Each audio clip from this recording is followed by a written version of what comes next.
It's kind of hard to escape Jesus in our culture. The guy's like everywhere, right? The people,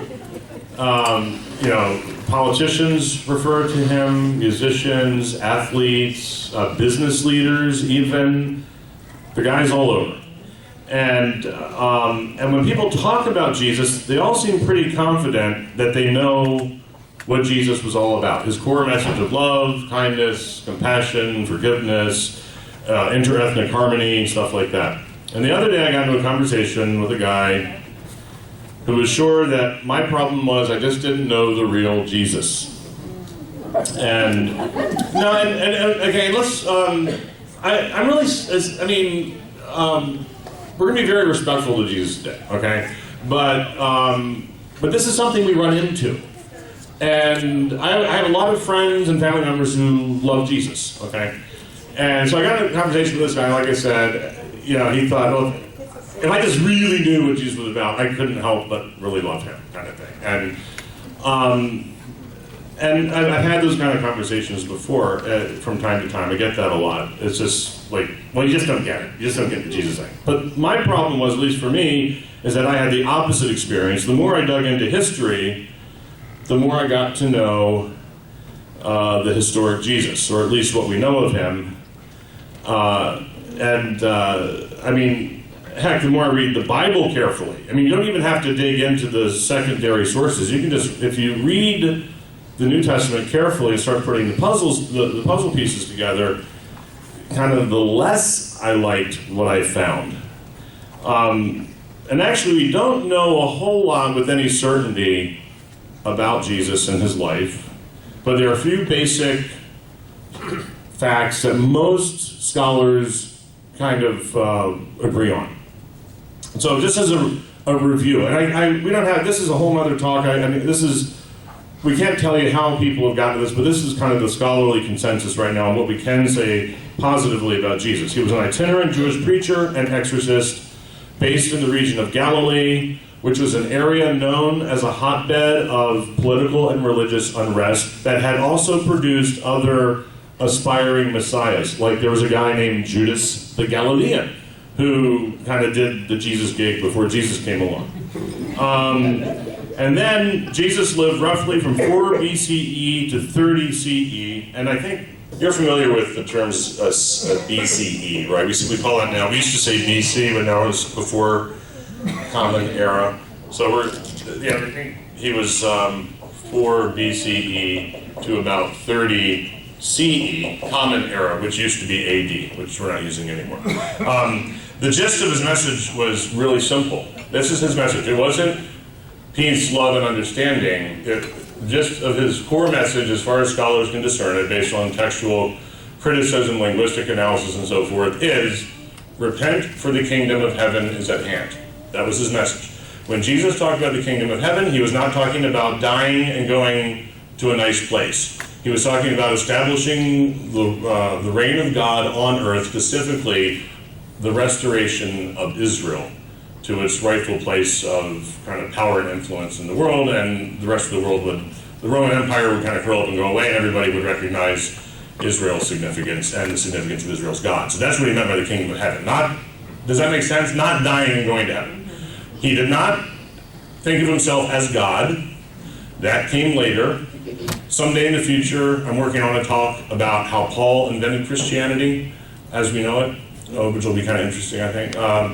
The historic Jesus, like I said, did not consider himself to be God. The community most closely associated with Jesus, what became known as the church in Jerusalem, later known as the Ebionite Christians, who were around for centuries, never spoke of Jesus as a God, and they rejected the virgin birth myth.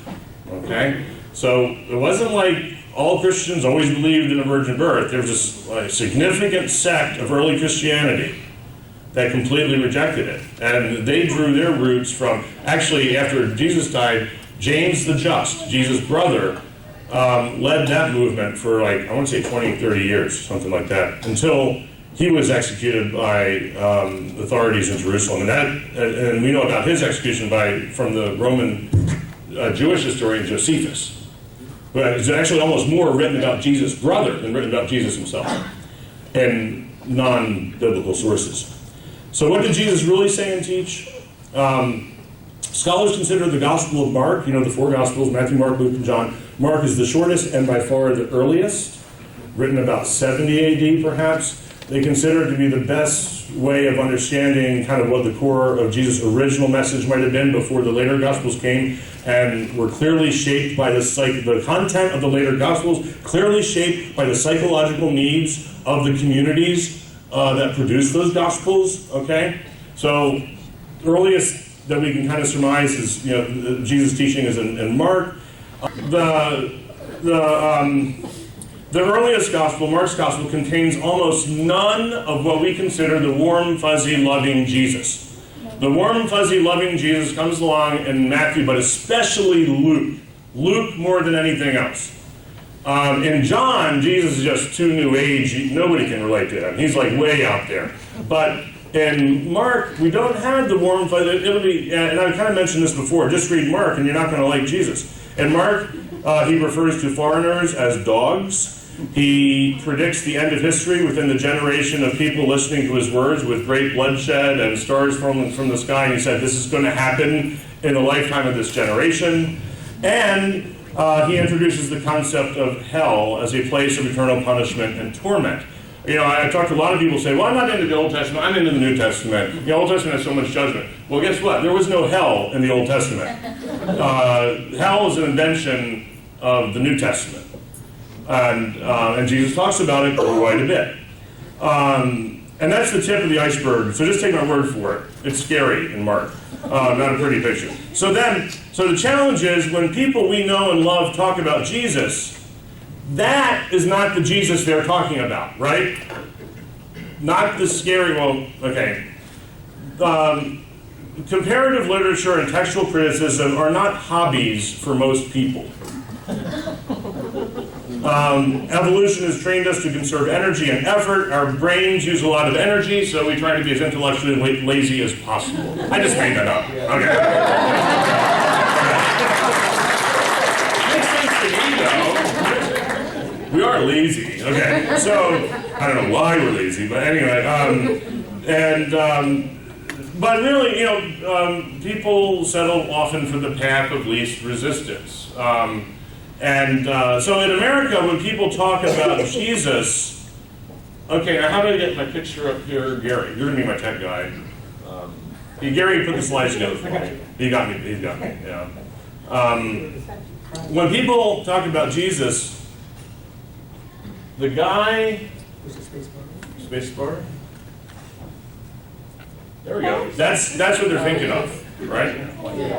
That's who they're thinking of. It's... when I was a kid, this portrait of Jesus hung in every, and I can only speak from my experience, every Protestant Sunday school classroom, almost in every church in America. I mean, this was, the picture of Jesus. And, he looks nice. He looks really nice. And when you're a little kid and you sit in the classroom and you have this beautiful picture looking down on you, and we're singing songs like Jesus loves the little children, all the children of the world, red and yellow, black and white, they are precious in his sight. Jesus loves the little children of the world, which is really nowhere to be found in the Bible.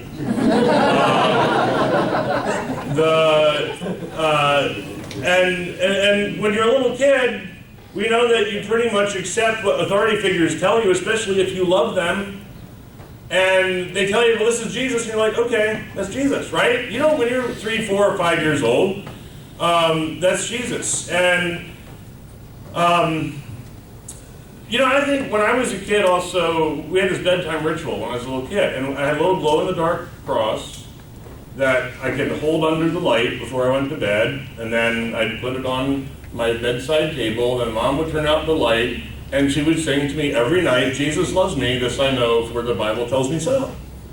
And she did that because she loved me. And she wanted me to go to sleep feeling comfort and embraced and know that I was deeply loved. She did this out of profound maternal concern. And so Okay, so now I have like two Jesuses living in my head. I got the Jesus I've studied about, who I know to be the actual guy who was an itinerant exorcist and preacher. And the other thing, I should have mentioned, speaking specifically to a Jewish audience, not to a global universal audience. And then I have this guy, and he's always somehow going to be in there, you know?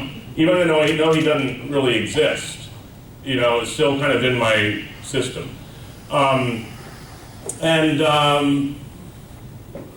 so I'm going to get back to that in a minute. There are, of course, competing images, and I'm not showing these for laughs. I'm really showing them to see how, like, subtle changes in the depiction of Jesus reflect a particular tradition. I'd love to have Dennis do kind of a thing on like religious art sometime, because you would see a whole lot. So I'm hesitant to talk about art in front of a true artist, but okay. So that's the what tradition is that? Canada's a Catholic. Jesus with the Sacred Heart of Jesus there. Mike, do you have years that these paintings were made roughly? Oh no, I just grabbed them off of Google. Yeah, I do know this is a Catholic view. So we're real basic, you know. Art history. Go talk to Dennis for art history. Okay. And tradition. That tradition. Greek Orthodox. Yeah, but it's like that's a totally different vibe than the first Jesus, right? It's a different feeling.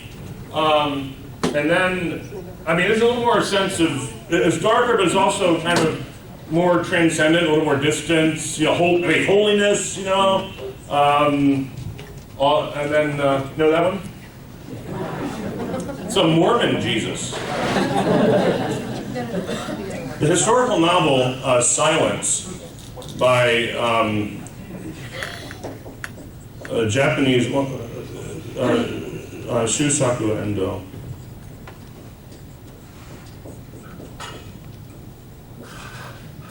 Is considered by many to be one of the great novels of the 20th century. I highly recommend this historic novel.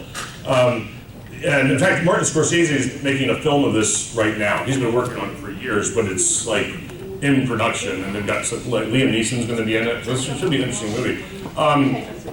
It's a story of two Portuguese Jesuit missionaries that get sent on like a secret mission to Japan in the 1600s. Well, during the time that Christianity was banned by the Japanese samurai warlords, and Japan was completely cut off from contact with the outside world. But there were small underground Christian communities in Japanese. They're called the Kakure Kurishan, which means the hidden Christians. And these two Jesuit priests kind of infiltrate, work underground, you know, below the radar of the authorities, trying to nurture these small Catholic communities in the 1600s. And spoiler alert. One of the Jesuits gets caught by the authorities. He's tortured. He recants his faith, and that's all they want him to do is just don't be a Christian anymore.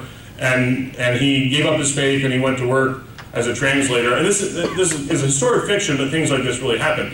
And then they finally get the second guy, and so they apprehended him, tortured him too. But the way they did this to get you to show that you had recanted your faith was to place your foot and trample it on an image of Jesus. They had these metal images that you would step on, and they would put it down before the Christians. So there were a lot of Christians back then, and they were trying to eradicate Christianity. So they would have them, step on this face of Jesus. It was called the fumie in Japanese, and the trampling figure or something. And so one of the climactic scenes of this novel, they bring this second Jesuit who had risked his life to go and spread this message in a hostile place, and they come up to him, and finally, when he's captured, we're either going to kill you or you're going to recant.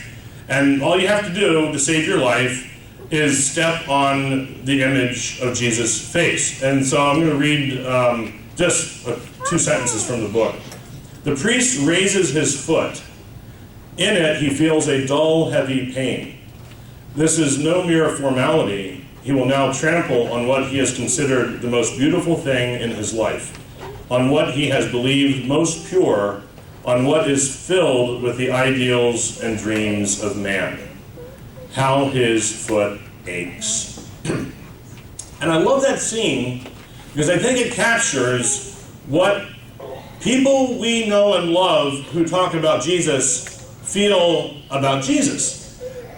He's a symbol, like the American flag, but more so. They're not talking about the Jewish day laborer who became an itinerant preacher and exorcist. That's not what our friends and family members are talking about when they talk about Jesus. They are talking, and he was a hellfire brimstone preacher. They are talking about as a symbol that represents their deepest held values, as Endo said, the most beautiful things in life, what is most pure, what is filled with the ideals and dreams of man. That's how Jesus functions. He is a symbol who is the repository for whatever your deepest held values and feelings about life are. Has nothing to do with the guy who actually lived. Does that make sense?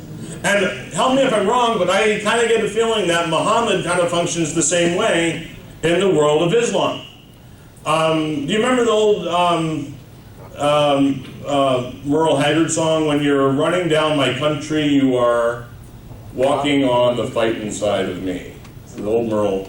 Not many country music fans that used to always say, he knew Merle, I knew Merle. Somehow it did not surprise me. But anyway, I'm a Merle fan. But he's talking about that visceral reaction when somebody attacks a symbol that's near and dear to you. And, and of course everybody does create the Jesus that suits them. I remember when Bart Campola was here, and he and I were talking over dinner, and we both said, we created from the pulpit a God that we could believe in. That's how we dealt with, we created the God that we could believe in. That's what everybody does at some level. And so everybody has their own Jesus. You have your Mike Huckabee Jesus, your Pope Francis Jesus, your Stephen Colbert Jesus, your Al Sharpton Jesus, and none of them look much like each other at all. Liberals are really, really sure that Jesus is just fine with gay sex, and he would recycle. And conservatives are really, really sure that Jesus abhors gay sex and doesn't care much about the environment, because the end of the world is happening soon anyway. I heard a well-known conservative preacher say, it was like last year, something about how yes, he believes in global warming because the world's going to get very hot very soon. And, so after I really started digging into the Jesus scholarship and the roots of early Christianity to try to make sense of all the things that didn't add up in the New Testament, I wanted to share with people what I was learning because I was excited about it and it was helping me put the pieces together. And I thought people would like to hear about it. I was wrong. They don't even want to go there. We could make Bart Ehrman's books required reading for the entire country, and it would not alter the way a large portion of our population feels about this symbol. They don't want to go there. I've had people flat out tell me that. Like, I don't want to, what you're saying makes sense. I can't go there. I don't want to hear about it. I don't want to know. Yeah, la la la la la la. Yeah. So how do we talk about people about Jesus? That was the time I talked to. I don't know. I don't have an answer. But maybe most of the time we simply don't. I was at Barnes & Noble the other day, and there was I was getting a book about another Jesus scholarship book from Barnes & Noble, and the cashier saw it. She commented, well, this looks interesting, and then she started telling me about the book club at her church, and I said, what book are you reading? And it was a book about the parables of Jesus, and for a fleeting second, I kind of thought about like just pushing it a little bit, like just saying, well, they're kind of thinking he really didn't say that stuff, but she was a sweet elderly lady, just trying to make a human connection with a customer, and I let her tell me about the book club at her church, and I said, that's really nice, and I might have to check that book out. I mean, I'll look at it. It's just not worth it, you know? And I don't want to go being a jerk all the time, you know? You know, it's an old saying, people don't care how much you know, they want to know how much you care. And I think secularism will be spread better by just not being jerks, you know? I think that's kind of what we're trying to get at with the core values. Like I said, that could be an extra core value, don't be a jerk, you know?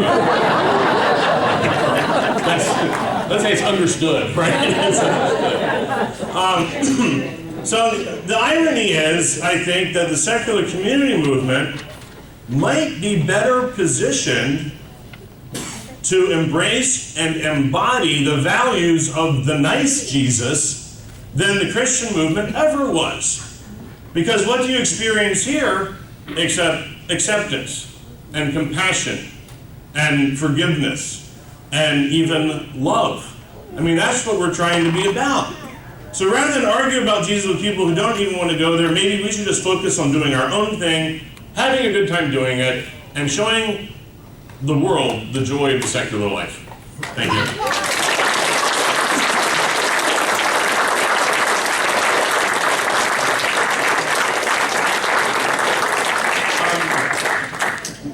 Any quick comments or questions? Yes, Ed. Mark wrote his gospel around 68 or 70 CE, and Jesus died about 40 CE. Jesus died about 30, and Mark wrote his, we think, the estimate is 70. So how, he must have been a really old man. Mark was not, we believe, scholars believe, that's a good question, I'm glad you brought that up. Scholars believe that none of the authors of the Gospels actually knew or met Jesus. It was a second generation thing. Yeah, but Mark may have, so the people that, if Mark had sources, if he had people that knew Jesus, those people that he talked to would have been really old at the time, but it's conceivable, and this is why scholars tend to give a little bit more credibility to the stuff in Mark, and also the stories of Jesus and Mark are less burnished. Like they're more. There's times where they're more open about Jesus' failures in his ministry because it refers to specific events that there may have been witnesses to that if they had tried to color the facts. So and then things get prettied up in Matthew and Luke later. So that's a good one. Okay, Pat and then Dennis, and then David, and then we'll have to wrap it up. Yeah. You're more of a scholar on this than I am. I was just wondering about in Mark. I know there's a lot of like crossover between other religions of the era as far as like virgin birth and divinity and all that stuff that goes back to other traditions and other gods from other like forests and all that. Was there any of that in Mark? Probably less of that in Mark. I think we see more of the potential impact of, yes, the Roman Empire was awash in various mystery cults and religions, and people were not often exclusively devoted to one. They would dabble in others. Cult of Mithra is one that influenced early Christianity, especially ritualistically. Cult of Isis was another one. I think we see that, actually in Paul, I think you see some of that. I think the Holy Communion of the Eucharist as a ritual sharing of bread and wine, where you're ritually consuming somehow spiritually the body of a deity. There are parallels for that. I don't have time to get into the communion thing. It's really fascinating. But you're right. You're going to see as much of that in Mark and other thing. Okay. Dennis. Well, you obviously believe that there is one historical person who became this Jesus figure. And Christopher Hitchens says there's no historical evidence to support that, and others say that Jesus is a composite of messiahs, who are. You're dismissing. The consensus, the consensus in the world of New Testament scholars. I'm not talking about religious. I'm talking about people that teach at secular schools like University of North Carolina or Harvard or wherever. Oxford. The consensus is that there was a historic Jesus, and he was an itinerant Jewish preacher from Galilee who did start something. I mean, like I said, the references to James the Just. The thing about the composite Jesus, I think that's this guy, I think Jesus, the figure of Jesus, becomes a composite. You know, like I said, the early Ebionite Christians never considered him divine. They saw him as a human being. And they continue to exist for centuries. But this alternate vision of Jesus ultimately triumphs, and they stamp out the competition. So I'm not getting, I'm kind of just reporting what I've read. I know that there are some people, especially in the free thought community, that like to argue that he never existed. But I'm saying the consensus in the world of scholarship is that there's probably some guy there. Yeah. So, good question. And then David, and then we'll have to, you can ask me later. I'll be glad to take questions afterwards. So, David. So the idea of not going out and attacking people's values, essentially, whether they embody it in Jesus or another person or figure, is a good overall value of not being a jerk. But sometimes those conversations are going to come up, Yes. you know, especially with family. And so I think on the other side of it, when the conversations do come up, how to talk about Jesus, Trojan has a few things that are very helpful in having that conversation in a more productive way. One being creating non-adversarial relationships, which embodies the don't be a jerk Right. mentality. The second is as a methodology, utilizing the Socratic method of asking questions and getting them to come up with answers and think and being able to guide the discussion in ways to where, and then asking questions in a way that, you know, helps them to just be able to say what they believe and maybe question what they believe if it doesn't line up. Because we all have cognitive dissonances in all of our worldviews, and it helps if we can think of that versus someone saying a fact. Just laying out facts to people is not necessarily the best way to change their hearts, sometimes not even their mind. So the Socratic method helps. If you are going to talk about, whenever he tries to say that if you can guide the discussion away from religion or metaphysics, more towards the foundation, which is faith. So how do you know that? Yeah. Faith as a bad epistemology, which is just how we come to know things. That, okay, but how do you know that? Asking those questions, how do you know that? And getting them to question how they really came to that conclusion or belief. Good thoughts. You're going to do a community moment. Work on it. That's a community moment. It's a very good idea. I know that's a big topic. I think we should do that. You're absolutely right. And I hope I didn't give the impression that obviously I like to talk about this stuff. I just talk about it for a half hour. If someone wants to talk about it with me, I am more than happy to go there with them. I'm going to try very hard to be nice about it, but factual. So I'm looking for candidates that want to talk about this stuff. But I'm just saying is a lot of people just don't even really want to go there, but that's fine.